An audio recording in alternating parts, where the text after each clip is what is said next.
Sahabat Intelligence, berapa sering Anda bertengkar dengan pasangan karena soal uang?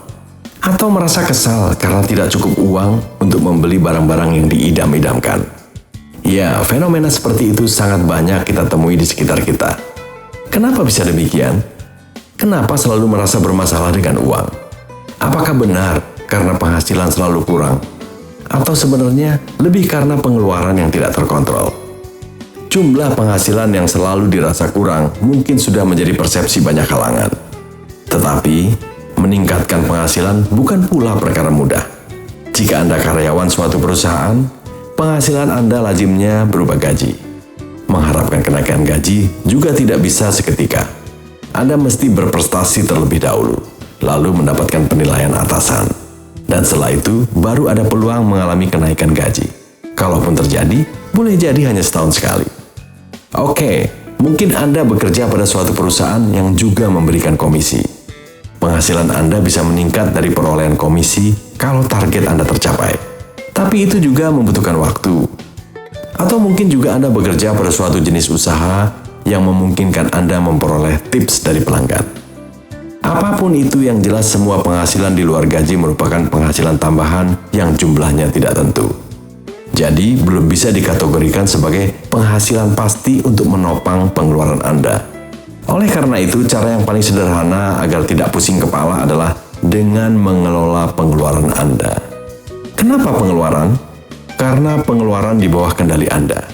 Anda mau menaikkan atau sebaliknya mengecilkan pengeluaran sepenuhnya ada dalam kewenangan Anda. Sementara untuk menaikkan gaji bukan hak Anda.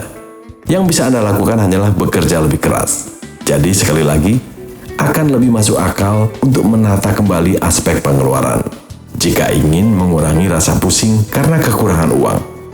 Lantas bagaimana caranya? Fahami dulu bahwa pengeluaran pada dasarnya bisa dibagi menjadi dua kategori. Pertama, pengeluaran baik. Kedua, pengeluaran tidak baik. Pengertian pengeluaran baik adalah jika dana yang dipergunakan akan memberikan dampak positif terhadap kondisi keuangan di masa datang. Misalnya, membayar premi asuransi. Ini tergolong dalam pengeluaran baik, sebab premi asuransi mengambil alih risiko keuangan di masa datang. Misalnya asuransi pendidikan anak, atau bahkan asuransi jiwa. Selain itu, jika Anda menggunakan dana untuk membiayai transportasi ke kantor, juga tergolong pengeluaran baik. Sebab dengan pergi ke kantor dan bekerja, Anda akan memperoleh penghasilan. Sementara pengeluaran yang tidak baik adalah jika dana yang dikeluarkan tidak memberikan dampak apa-apa kepada Anda. Umpamanya, ingin membeli sepatu model terbaru. Padahal sepatu Anda sudah cukup banyak dan masih bisa digunakan. Jika Anda tetap berkeinginan membeli sepatu baru, maka pengeluaran tersebut merupakan pengeluaran tidak baik. Sebab, kalaupun tidak membeli sepatu baru, sebenarnya Anda tidak mengalami masalah, kecuali masalah dengan perasaan Anda sendiri. Dengan pemahaman seperti itu, maka agar tidak terjebak pada kondisi selalu kekurangan uang, coba buatkan daftar seluruh bentuk pengeluaran Anda, mulai dari pengeluaran rutin sampai pengeluaran tidak terduga. Untuk setiap jenis pengeluaran, kategorikan lagi menjadi pengeluaran baik atau pengeluaran tidak baik. Setelah itu, buatkan prioritas. Hitung dampaknya jika mengeluarkan dana atau tidak mengeluarkan dana. Dengan demikian, Anda mengetahui bahwa dana yang hendak Anda keluarkan akan memberi pengaruh kepada perbaikan kondisi keuangan atau sekedar pengeluaran belaka, atau terkait dengan kebutuhan atau sekedar berdampak pada perasaan saja. Itu baru langkah awal dalam mengklasifikasikan jenis pengeluaran. Yang paling sulit sebenarnya adalah mengimplementasikannya. Sebab yang menggunakan atau membelanjakan penghasilan Anda toh bukan Anda sendiri, namun juga pasangan Anda, anak-anak, atau anggota keluarga lainnya. Oleh karena itu, agar rencana tidak sekedar rencana, maka langkah selanjutnya adalah secara terbuka membicarakan klasifikasi pengeluaran tersebut dengan paling tidak pasangan Anda.